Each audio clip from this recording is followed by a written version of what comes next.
Good morning students, mastermind chemistry में आप लोग का स्वागत है। हम लोग स्टडी पार्क चैनल पर हैं। वीडियो आप लोग बहुत अच्छा रिस्पांस दे रहे हैं, वीडियो देख रहे हैं और मैं चाहूँगा कि ज़्यादा से ज़्यादा लोग वीडियो को लाइक सब्सक्राइब करें और बेल आइकन को बजा दिया करें नोटिफिकेशन के लिए।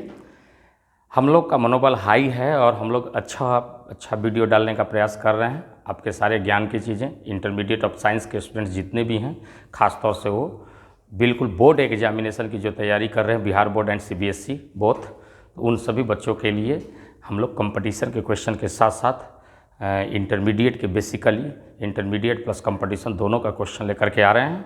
साथ ही साथ हम लोग ऑब्जेक्टिव भी जल्द लेकर के आएंगे। इसके अलावा कुछ बहुत सारे ऐसी चीज़ें हैं जो सिलेबस में थोड़ी सी कम की जाती हैं, लेकिन बहुत अच्छी चीज़ें हैं जिनको जानना बहुत ज़रूरी है, वो भी हम लोग करेंगे। आज मैं सॉलिड स्टेट का न्यूमेरिकल बता रहा हूं, जिसमें कि पहला एक रिलेटेड पैकिंग परसेंटेज से संबंधित यह क्वेश्चन आपके बोर्ड के सामने है, जिसमें कि हिंदी में संकुलन दक्षता है। याद रखेंगे, या हिंदी और इंग्लिश मीडियम दोनों स्टूडेंट्स के लिए बराबर काम करेगा। दोनों ही मीडियम में मैं पढ़ा रहा हूं, इसलिए क्वेश्चन मेरे दोनों ही मीडियम में लिखे हुए हैं। स्टूडेंट्स ध्यान दें, यह क्वेश्चन है जो पैकिंग इफिशियंसी से रिलेटेड है। पैकिंग इफिशियंसी मतलब संकुलन दक्षता से संबंधित है और इसमें हम लोगों को देखना है क्वेश्चन क्या पूछ रहा है। Calculate the packing efficiency of unit cell in which atoms are present at all corners and all edge centres. कह रहा है कि एक एकक कोष्ठिका की संकुलन दक्षता यानी पैकिंग इफिशियंसी, यूनिट सेल की पैकिंग इफिशियंसी ज्ञात करना है। एटम्स यानी परमाणु कहाँ प्रेजेंट हैं, तो उसके सभी कॉर्नर्स पर हैं और सभी एज सेंटर यानी भुजाओं पर प्रेजेंट है, उपस्थित हैं। तो चलो स्टूडेंट्स, हम लोग फटाफट इस क्वेश्चन को करते हैं। It's very easy and simple question. तो हम लोग इसको करते हैं, सॉल्यूशन के रूप में हम लोग करने जा रहे हैं। तो स्टूडेंट्स हम लोग देखते हैं सॉल्यूशन कैसे करते हैं। तो मैं एक यूनिट सेल बना ही लेता हूँ, बड़ा झटका से बना लेता हूँ। आप लोग ध्यान से देखें, ये समझ लें this one is unit cell और इस यूनिट सेल में हम लोग देख लें, यह एक मैंने सिंपल सा यूनिट सेल बड़ा फटाफट बना लिया। आप लोग भी कॉपी पर खटाखट इसको करेंगे और बना लेंगे। जिस स्टूडेंट्स को यूनिट सेल बनाने में दिक्कत हो रही हो उनको ये सब करने में प्रॉब्लम आ जाएगी। तो चलो स्टूडेंट्स, मैंने एक यूनिट सेल बना लिया। उसमें कह रहा है कि पार्टिकल्स कहाँ प्रेजेंट हैं, सभी कॉर्नर्स पर प्रेजेंट हैं। तो स्टूडेंट्स मैंने सभी कॉर्नर्स पर पार्टिकल बना दिया। ये देख लें, सभी कॉर्नर्स कितने होते हैं, तो 8 कॉर्नर्स होते हैं और मैंने 8 कॉर्नर्स पर पार्टिकल्स ऐसे बना दिया। ओके, एक यहाँ भी 8 कॉर्नर्स। एज वेल एज कह रहा है कॉर्नर्स के अलावा ये पार्टिकल्स कहाँ प्रेजेंट हैं, तो सभी साइड्स पर प्रेजेंट हैं, सभी एज सेंटर पर प्रेजेंट है। एज सेंटर मतलब ये जो देख रहे हैं भुजाएं, उन पर प्रेजेंट हैं। तो सभी एज सेंटर और ऐसे एज सेंटर 12 हैं। तो चलो स्टूडेंट्स, मैं एज सेंटर पर भी पार्टिकल बना दूँ, इस एज सेंटर पर, इस एज सेंटर पर, इस एज सेंटर पर, इसके अलावा इस एज सेंटर पर सभी 12 एज सेंटर पर पार्टिकल्स प्रेजेंट हैं। स्टूडेंट्स इस पर भी प्रेजेंट हैं, इसके अलावा इस पर प्रेजेंट हैं, इसके अलावा हम लोग इस पर डाल सकते हैं। सभी एज सेंटर पर हमारे पार्टिकल्स प्रेजेंट हैं। तो हमारे पार्टिकल्स कहाँ कहाँ प्रेजेंट हो गए, सभी कॉर्नर्स पर हो गए, एज वेल एज सभी एज सेंटर पर पार्टिकल्स प्रेजेंट हैं। स्टूडेंट्स इस तरह से बात को समझेंगे, थोड़ा सा ध्यान से देखेंगे। सपोज करें this one is unit cell, इसमें फिलहाल पार्टिकल सभी कॉर्नर्स पर प्रेजेंट हैं। ओके, सभी कॉर्नर्स पर प्रेजेंट हैं। तब ये पार्टिकल जो है टच में है, ये ग्रीन वाले कॉर्नर पार्टिकल आपस में टच हैं। लेकिन अगर एक पार्टिकल मैं इस एज पर डाल दूंगा तो इनके बीच में गैप हो जाएगा और यहाँ पार्टिकल रख दूंगा। बिल्कुल ऐसे ही, ऐसे जैसे समझ लें, जैसे मैं यहाँ पर पार्टिकल यहाँ पर रख रहा हूँ। सपोज करें केवल एक एज को देखें, केवल आप इस एज को देखें, देखने में थोड़ा बदसूरत जैसा हो जाएगा, लेकिन इस एज को देखें। जब ही हम पार्टिकल रख देंगे इस एज पर, तो इसके सेंटर और इसके सेंटर का बीच का डिस्टेंस क्या हो जाएगा, यहाँ से यहाँ तक का डिस्टेंस, यहाँ से ध्यान से देखें, ग्रीन से यहाँ तक का डिस्टेंस रेडियस ऑफ पार्टिकल होगा और फिर यहाँ से यहाँ तक का डिस्टेंस 2r, यहाँ से यहाँ तक r रेडियस ऑफ पार्टिकल, फिर यहाँ से यहाँ तक का डिस्टेंस 2r होगा, फिर यहाँ से यहाँ तक का डिस्टेंस r होगा। यानी इस सेंटर से इस सेंटर तक का जो डिस्टेंस एज लेंथ की लंबाई r के टर्म में 4r हो जाएगी। r और इससे डायमीटर से पास करेगा 2r, तो टोटल 4r के इक्वल हो जाएगी स्टूडेंट्स। तो हम लोग यही बात बताना चाहते हैं, इसी के साथ हम लोग आगे देख रहे हैं, ज़रा ध्यान से देखिएगा। तो मैं यहाँ जो एज लेंथ है, यह क्यूबिक यूनिट सेल होगा तो इसकी एज लेंथ ए है यहाँ से यहाँ तक, और ये भी एज लेंथ इसकी ए मानी जाएगी यहाँ से यहाँ तक, और ये भी एज लेंथ इसकी ए मानी जाएगी।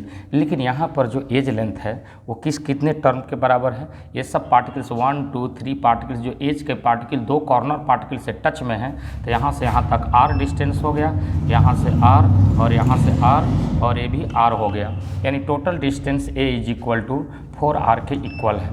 तो मैं यहाँ से पैकिंग इफिशियंसी के बारे में बात करूँ तो हम लोग निकाल सकते हैं, ध्यान से देखें। We can easily calculate the packing efficiency of this unit cell. For example, we can write A is equal to 4R. A is equal to 4R. तो अगर मैं वॉल्यूम ऑफ यूनिट सेल निकालूँ, वॉल्यूम ऑफ यूनिट सेल का volume निकालूँ, तो unit cell का volume क्या होता है? साइड क्यू होता है। क्या होता है? साइड क्यू बोले तो हमारा वॉल्यूम हो गया ए क्यू, और a cube is equal to हो जाएगा 4r का whole cube. It means a cube is equal to हमारा हो गया 64r क्यू। 64r क्यू, इसको इक्वेशन मैंने 1 मान लिया। अब हम ये पता करते हैं कि नंबर ऑफ पार्टिकल्स इसमें कितने हैं। How many number of particles present in this unit cell? तो number of particles in this unit cell, number of particles, कितने पार्टिकल्स होते हैं? Number of particles in the unit cell. Hindi वाले students भी जानते हैं, हम लोग इसको देख रहे हैं, इसको ब्रैकेट में लिख दे रहा हूँ हिंदी में कि एकक कोष्ठिका में कितने कण हैं। एकक कोष्ठिका में कणों की संख्या, एकक कोष्ठिका में कणों की संख्या बड़ी आसान है, बड़ी आसानी से निकाल लेते हैं। कोष्ठिका में कणों की संख्या। जो भी स्टूडेंट्स इंटरमीडिएट ऑफ साइंस के हैं, सॉलिड स्टेट को पढ़ रहे हैं, उनको मालूम है कि इस कॉर्नर पर पार्टिकल का हिस्सेदारी जो होता है, कोई भी पार्टिकल है उसकी हिस्सेदारी जो होती है 1/8 पार्ट होती है। कितनी? 1/8 पार्ट। और साइड पर 1/4 पार्ट होता है पार्टिकल का हिस्सा। तो बेटा अगर मैं बात करूं इस यूनिट सेल में टोटल नंबर ऑफ कितने पार्टिकल्स होंगे तो कैलकुलेट कैसे करूं? तो नंबर ऑफ पार्टिकल्स, अगर मुझे नंबर ऑफ पार्टिकल्स निकालने हैं तो मैं कैसे कैलकुलेट करूंगा? पहले कॉर्नर पर देख लें। एक कॉर्नर पर पार्टिकल के नंबर होता है 1/8 पार्ट होता है, और ऐसे कॉर्नर इसमें कितने होते हैं? तो ऐसे कॉर्नर इसमें 8 होते हैं। तो 8 एक कॉर्नर पर 1/8, तो 8 कॉर्नर पर हो गया 1, प्लस एक साइड पर, एक एज पर 1/4 पार्ट होता है पार्टिकल का, तो एक एज पर 1/4 हो गया और एज हो गए 12। तो टोटल हो गया कितना? तो टोटल पार्टिकल्स हो गए, एक कट करके 1 हो गया और ये 3 हो गया, टोटल इसमें पार्टिकल्स हो गए 4। कितने आ गए? 4।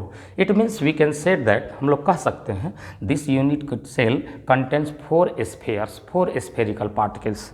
तो अगर मुझे वॉल्यूम निकालना हो, वॉल्यूम ऑफ यूनिट सेल मुझे निकालना हो, sorry volume of particles in unit cell, volume of particles unit cell, volume of particles in unit cell.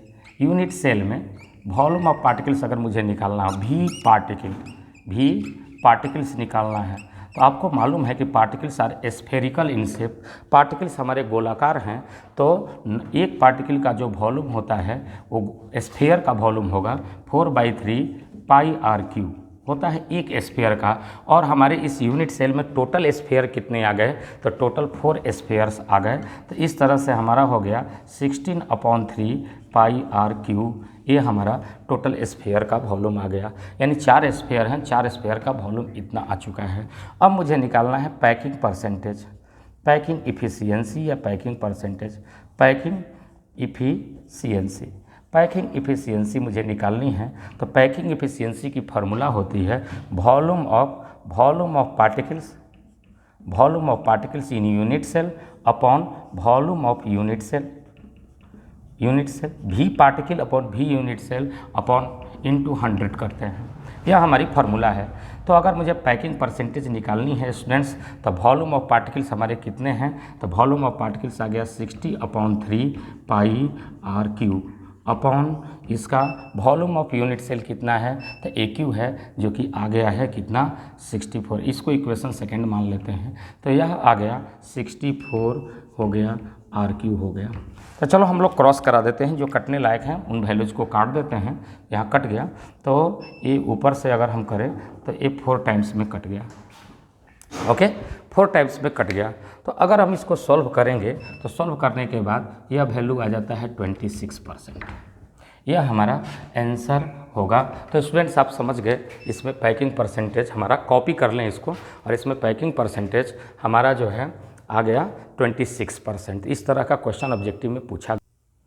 अगले क्वेश्चन पर चलते हैं। क्वेश्चन नंबर 2 हम लोग देखते हैं। बहुत इंटरेस्टिंग क्वेश्चन है। इसमें इस क्वेश्चन में डिस्टेंस से रिलेटेड दिए हुए हैं प्रॉब्लम। हम लोग को ये बताना है कि यह एक यूनिट सेल है, SCC यूनिट सेल, जिसमें मैंने प्रत्येक पार्टिकल का नंबरिंग भी कर दिया है। एक कलर्ड पार्टिकल है जिसको मैंने ब्लैक कलर से कलर्ड किया है। ये नंबर 1 पार्टिकल है। ये 2 3 4 5 6 7 8 इतने पार्टिकल्स हैं। मुझे इस पार्टिकल को सेंटर मानना है और बताना है कि इस सेंटर से यहाँ से बाकी जो 2 से लेकर के 8 तक के पार्टिकल 2 3 4 5 6 8 पार्टिकल हैं, वो उनको इंक्रीजिंग ऑर्डर में सजाना है डिस्टेंस के। यानी इस पार्टिकल के नज़दीक कौन कौन है, सबसे निकटतम डिस्टेंस पर, नियरेस्ट नेबर में सबसे नज़दीक कौन कौन है, उसके बाद उससे दूर कौन है, उससे दूर कौन है, ऐसे अरेंज करना है। और साथ में इनके बीच का डिस्टेंस भी ज्ञात करना है। क्वेश्चन देख लें। Arrange the atoms from 2 to 8 in increasing order of distance from the atom 1। यानी इंक्रीजिंग ऑर्डर ऑफ डिस्टेंस के टर्म में एटम से दूरी निकालनी है। Also calculate the distance from atom 1, और उनके बीच की दूरी भी निकालनी है हमें। हिंदी में बता दूं, परमाणु 2 से 8 तक के परमाणुओं को, 2 से 8 तक को परमाणु A से दूरी के अनुसार बढ़ते क्रम में सजाएं तथा परमाणु 1 से इनके बीच की दूरी ज्ञात करें। स्टूडेंट्स बहुत इजी है, ये सिंपल बहुत क्वेश्चन है। हालांकि यह क्वेश्चन कोई नहीं है, यह कंसेप्ट है। ये तो ऑब्जेक्टिव में पूछता है, आप लोगों से डायग्राम दे देगा और पूछेगा कि यहाँ से यहाँ तक का डिस्टेंस कितना है। तो स्टूडेंट्स ये बहुत सिंपल है, बहुत सिंपल चीज़ें हैं। डिस्टेंस से रिलेटेड हम लोग प्रॉब्लम देख रहे हैं। इसको निकालने के लिए हमको सबसे पहले ये समझना होता है कि थोड़ी सी इस डायग्राम को ध्यान से देख लें। अगर मैं बात करूँ, ये ज़रा देख लें, अगर कोई क्यूब हमारे पास है और यह SCC है, सिंपल क्यूबिक सेल है, तो सभी उसकी लेंथ, ब्रेथ और हाइट सभी A हो जाएंगे। सारे एज लेंथ A हो गए। तो चलो इसके सारे एज लेंथ A हो गए। यह ऊपर का सरफेस है। ऊपर के सरफेस में अगर मैं इसको फेस डायगोनल को निकालना चाहूँ तो A वाली साइड और A वाली साइड परपेंडिकुलर होती है। यह A है और तिरछा वाली भी A ही है। तो यह जो निकालोगे ये हो जाएगी A√2 हो जाएगी। क्यों? क्योंकि अगर मुझे इसको अगर मैं ट्रायंगल मान लूँ, इसको A और इसको B और इसको C मान लूँ, तो ट्रायंगल ABC में अगर मैं बात करूँ तो मुझे अगर AC निकालना है तो √ AB है A और BC भी है A, तो A² + A² हो जाएगा। तो AC = A√2 हो जाएगा। तो याद रखेंगे, चूँकि यह A² है तो स्क्वायर का जो फेस डायगोनल होता है वो A√2 होता है। उसके बाद अगर बात करते हैं, ये वाली डिस्टेंस जो है बॉडी डायगोनल है। बॉडी डायगोनल होने का मतलब है कि मेरे क्यूब को देख रहे हो, क्यूब में बॉडी डायगोनल कौन सा कंसेप्ट है, यहाँ से इस कोने से ये तिरछा इधर सबसे इस कॉर्नर से सबसे दूर वाला कॉर्नर कौन है, डिस्टेंटली रिलेटेड कॉर्नर कौन है, तो ये कॉर्नर, इससे सबसे दूर वाला कॉर्नर यह है। इस कॉर्नर से इस कॉर्नर के बीच के डिस्टेंस को हम लोग बोलते हैं, हम लोग यहाँ से अगर कोई सुई चुभाएं उसमें धागा लगा हो और यहाँ से इस डिस्टेंस वाले कॉर्नर से निकाल दें तो वो जो धागा की लंबाई होगी वो बॉडी डायगोनल होगी। तो बॉडी डायगोनल का मतलब किसी क्यूब में सबसे डिस्टेंटली दूरस्थ जो कॉर्नर हैं उनके बीच की दूरी, तो सबसे दूरस्थ यही होगी। और आर के टर्म में इसकी वैल्यू होती है A√3 होती है। तो चलो हम लोग देख लेते हैं, इसमें अगर हम डिस्टेंस के हिसाब से अरेंज करें पार्टिकल्स को तो कैसे अरेंज कर सकते हैं। कह रहा है, सबसे पहले क्वेश्चन हमारा ये कह रहा है कि डिस्टेंस 1 इस पार्टिकल से बाकी जो 2 3 4 5 6 7 8 हैं इन पार्टिकल को दूरी के हिसाब से सजा दें।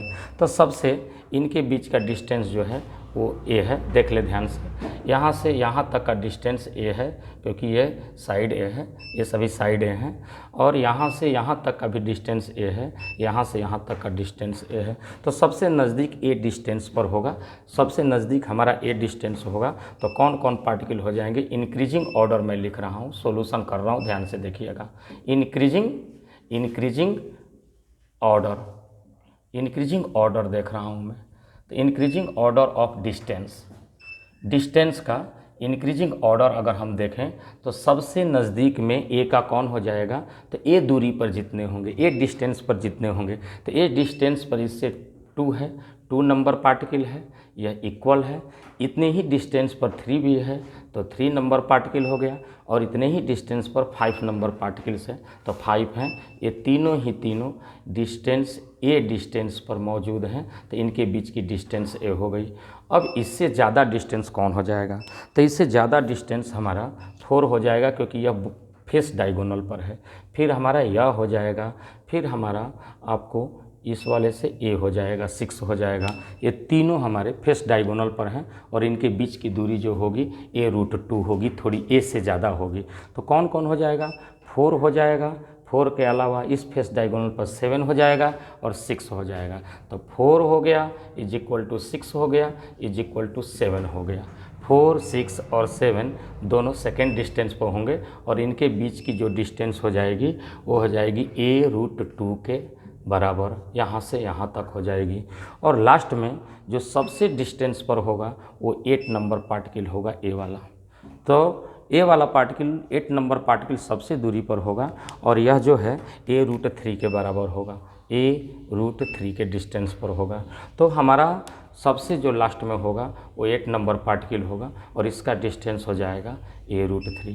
तो स्टूडेंट से बहुत सिंपल क्वेश्चन है, इसको आराम से कर सकते हैं। और आप लोग को याद इसको रखना चाहिए कि किसी भी पार्टिकल से एज पर का पार्टिकल ए डिस्टेंस पर होता है, फेस डायगोनल पर का पार्टिकल a√2 डिस्टेंस पर होता है, और बॉडी डायगोनल पर का पार्टिकल जो होता है, बॉडी डायगोनल पर का पार्टिकल वो a√3 डिस्टेंस का होता है। तो इस यूनिट सेल में ये डिस्टेंस पर 3 पार्टिकल हैं, 2, 3, 5 जो सबसे क्लोजर हैं। उसके बाद सेकेंड नेबर इसके जो होंगे, सेकेंड दूरी पर जो हैं नेबर, ये फर्स्ट नेबर हैं। इस यूनिट सेल में इसके 3 नेबर हैं एकदम नज़दीकतम। नेक्स्ट नेबर जो हैं 4, 6 और 7 हैं, जो थोड़ी ज़्यादा दूरी पर a√2 डिस्टेंस पर हैं। और सबसे ज़्यादा दूरस्थ जो हैं डिस्टेंटली रिलेटेड है वो 8 नंबर पार्टिकल है। तो इसको आप लोग क्वेश्चन को आप लोग इसको फटक से कॉपी कीजिए, तो हम अगले क्वेश्चन पर चले जाते हैं। इसके थोड़ा सा मैं यहाँ से हट जा रहा हूँ, आप लोग इसको करो।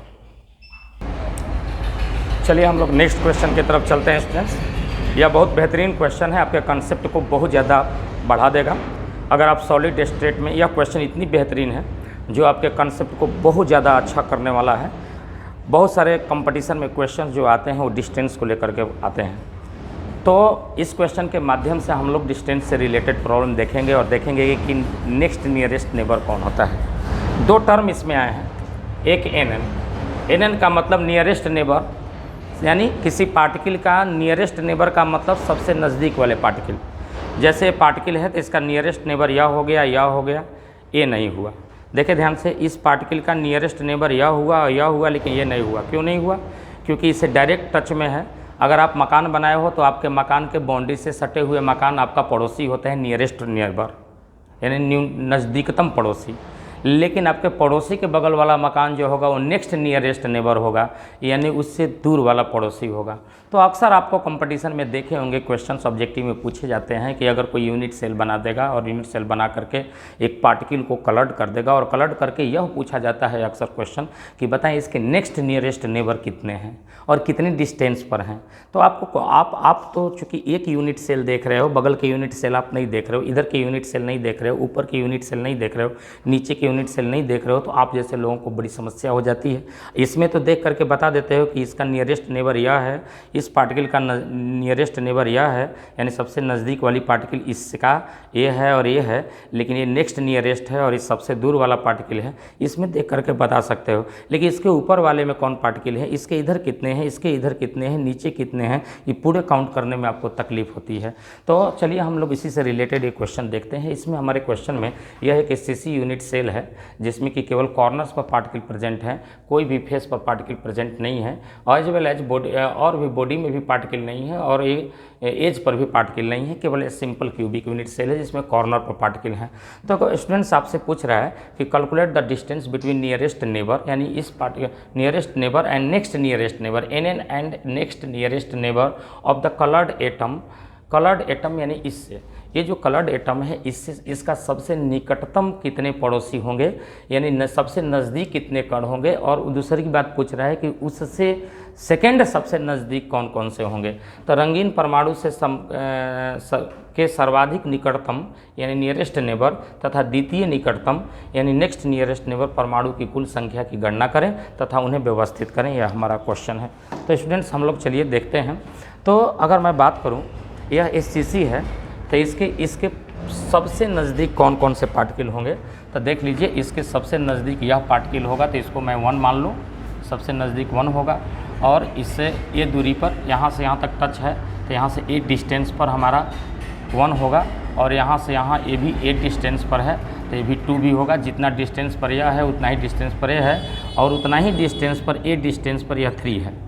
लेकिन इस साइड यूनिट सेल में इस साइड अगर इसका एक पार्टिकल है तो इसमें इस साइड भी एक पार्टिकल होगा, इसको मैं मान लेता हूँ 3 के बाद 4, और इस साइड अगर एक पार्टिकल है तो इतनी ही दूरी पर इस साइड भी एक पार्टिकल होगा, तो एक और मान लेता हूँ मैं, ये हो जाएगा 5, और इस साइड नीचे की तरफ 8 डिस्टेंस पर एक पार्टिकल है, तो एक पार्टिकल ऊपर की तरफ भी इतने ही डिस्टेंस पर होगा, जिसको मैं मान लेता हूँ 6।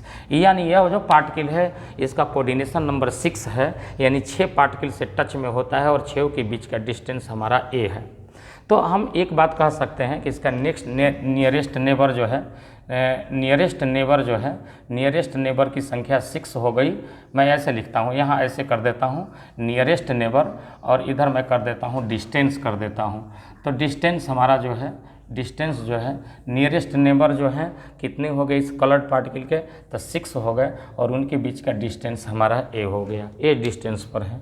अब हमसे पूछ रहा है नेक्स्ट नियरेस्ट नेबर, तो नेक्स्ट नियरेस्ट नेबर, ये नियरेस्ट नेबर हो गए 6 ना, तो ऐसे लिख देता हूँ नियरेस्ट नेबर एन कितने हो गए, 6 हो गए, और उनके बीच का डिस्टेंस हमारा ए हो गया।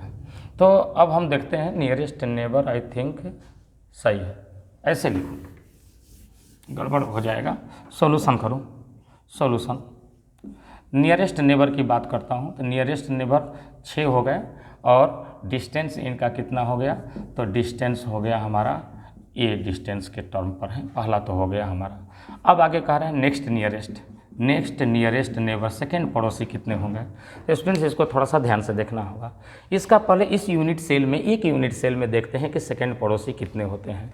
तो सेकेंड पड़ोसी होता है ए डिस्टेंस पर नहीं, a√2 दूरी पर। ए जैसे मैं ये यूनिट सेल लूँ, अगर यूनिट सेल लूँ तो इस पार्टिकल से ये इसका नियरेस्ट हो गया, ये भी नियरेस्ट हो गया, लेकिन ये जो पार्टिकल तिरछा देख रहे हो a√2 दूरी पर है, a√2 डिस्टेंस पर, यह इसका नेक्स्ट नियरेस्ट हो गया।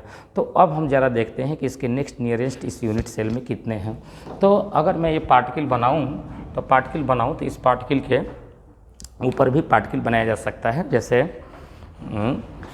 इसमें मैं समझाने का प्रयास कर रहा हूँ, थोड़ा ध्यान से देख लें। 4 वर्ड जैसे ये समझ लें, थोड़ा सा ध्यान से देखेंगे स्टूडेंट्स ध्यान से देख लें। इस पार्टिकल को इस पार्टिकल को कलर्ड समझ लें। यह पार्टिकल कलर्ड है, और इससे इस डिस्टेंस पर एक पार्टिकल है जो कि नेक्स्ट नियरेस्ट है, इसमें नेक्स्ट नियरेस्ट है, एक यह हो गया। तो ठीक इसमें इस पार्टिकल से हम बात करें तो इस दूरी पर, यहाँ से इस दूरी पर एक और पार्टिकल होगा, इसको हम ऐसे देख करके, इसके ऊपर भी पार्टिकल होंगे। तो थोड़ा ध्यान से देखें, जो मैं ये दिखाया हूँ इससे इस तिरछा दूरी पर ए वाला पार्टिकल इसका नेक्स्ट नियरेस्ट है, तो इससे तिरछा दूरी पर ए वाला पार्टिकल भी नेक्स्ट नियरेस्ट होगा। 2 हो गए। इस प्लेन की बात बोल रहा हूँ, ये प्लेन की बात बोल रहा हूँ। प्लेन में एक तरफ ऐसे, एक तरफ ऐसे हो गया। फिर अगर मैं यहाँ ऐसे लगा दूँ इस प्लेन में, ऐसे अगर मैं यहाँ बात करूँ, ऐसे लगा देता हूँ, ऐसे ध्यान से देखें, ऐसे लगा देता हूँ, तो इसी प्लेन में यहाँ से तिरछा वाला ये जो पार्टिकल है ये भी इसका नेक्स्ट नियरेस्ट है। और अगर मैं इस पर ऐसे लगा दूँ तो थोड़ा सा देख लीजिएगा, ऐसे कर दूँ और मैं ऐसे कर दूँ तो यहाँ से एक इस साइड हो गया, एक यहाँ कर दूँ तो इस साइड हो गया, एक मैंने ऐसे कर दिया तो इस साइड हो गया, और एक मैं ऐसे कर दूँ ऊपर में, थोड़ा ध्यान से देखें तो ये वाला पार्टिकल हो गया।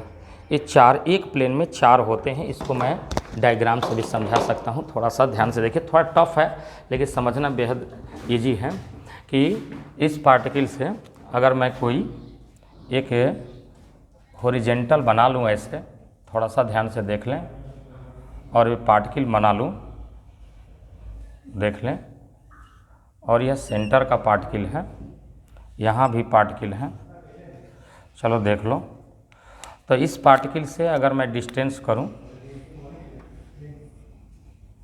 क्यूब बनाऊं ऐसे, तो देख लें एक प्लेन में ये जो पार्टिकल देख रहे हैं इससे यह जो है a√2 दूरी पर है, ये भी a√2 दूरी पर है, ये भी a√2 दूरी पर है, और ये भी a√2 दूरी पर है। तो एक प्लेन में इस पार्टिकल से 1 2 3 4 पार्टिकल नेक्स्ट नियरेस्ट है। ये तो ए दूरी पर है, ये भी ए दूरी पर है, लेकिन एक प्लेन में यह जो है ये तिरछा वाले जो हैं a√2 दूरी पर पार्टिकल हैं, और ये चार हैं एक प्लेन में। और प्लेन कितने होते हैं? 3। एक प्लेन ऐसे, इसमें 4 पार्टिकल a√2 दूरी पर होंगे। एक प्लेन हमारे पूर्व पश्चिम का, तो इसमें भी जैसे इस प्लेन में एक इधर, एक नीचे, एक इस साइड, एक इस साइड a√2 दूरी पर होगा। फिर इस प्लेन में एक ऐसे, एक ऐसे, एक इस साइड और एक इस साइड, इस प्लेन में भी होगा। और फिर इस प्लेन में अगर बात करें, पार्टिकल को रखें तो एक इधर, एक इधर, चारों कोना पर ऐसे होंगे। टोटल 12 होते हैं। तो नेक्स्ट नियरेस्ट कितने हो जाते हैं? तो 12 होते हैं। और डिस्टेंस कितना होता है इनके बीच का? तो इनके बीच का डिस्टेंस हो जाता है a√2 डिस्टेंस।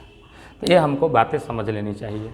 और अगर आपको नेक्स्ट नियरेस्ट पूछे तो मैं एक चार्ट ही बना देता हूँ आपको, जो कंपटीशन के लिए आईआईटी की दृष्टि से बहुत महत्वपूर्ण है। हम यहाँ पर लिख दे रहे हैं, है ना जी। सबसे पहले देख लेते हैं नंबर ऑफ यहाँ पर